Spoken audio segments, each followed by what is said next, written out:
আসসালামু আলাইকুম guys, welcome to my channel. আশা করি আপনারা সবাই ভালো আছেন আর আপনাদের দোয়ায় আমিও ভালো আছি। তো এখন যাচ্ছি আমি রুটি বানাতে। আজ ভাবলাম কি তাড়াতাড়ি রুটিটা বানিয়ে নিই, কেন কি রুটি বানাবার পর আমার আরও কাজ আছে। তো দেখো, রুটি বানাবার জন্য আমি আগে গরম পানি বসিয়ে দিলাম, কেন কি আমি খামির করে রুটি বানাই। তো দেখতেই পাচ্ছ, পানি গরম করতে বসিয়ে দিয়েছি। তারপর আমি একটা বোল নিলাম, বলে নিয়ে আমি তারপরে 2-3 কাপ আমি আটা নিলাম, আটা ময়দা মিশানো আছে। তারপর আমি নিলাম নুন আর একটু তেল নিয়ে নিলাম, কেন কি তেল নিলে কী হয় জানো, যে আটাটা থাকে ওটা হাতে ল্যাপটায় না, কী বলে মানে জড়ায় না। তো গরম পানিতে দিলে মানে সফট হয় অনেক, মানে খামির করে রুটি মানে নরম থাকে।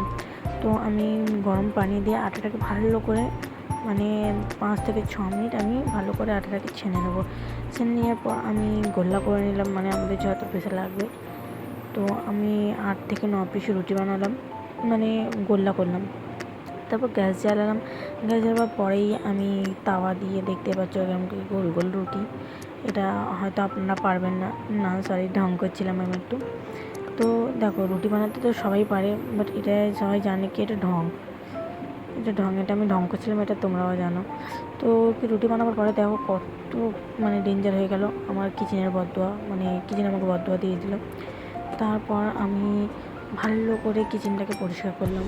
ভালো করে করার পর দেখতেই পাচ্ছ কত সুন্দর লাগবে। দেখো আমার কিচেনটা, দেখো কত সুন্দর হয়ে গেছে, ঝাক্কাস কিচেন পরিষ্কার।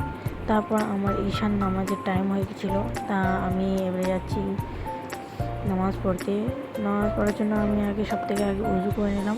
তো এখন যাচ্ছি নামাজ পড়তে। যদি আপনাদের এই ভিডিওটা ভালো লাগে তো লাইক, কমেন্ট, সাবস্ক্রাইব করে দেবেন। আল্লাহ হাফিজ।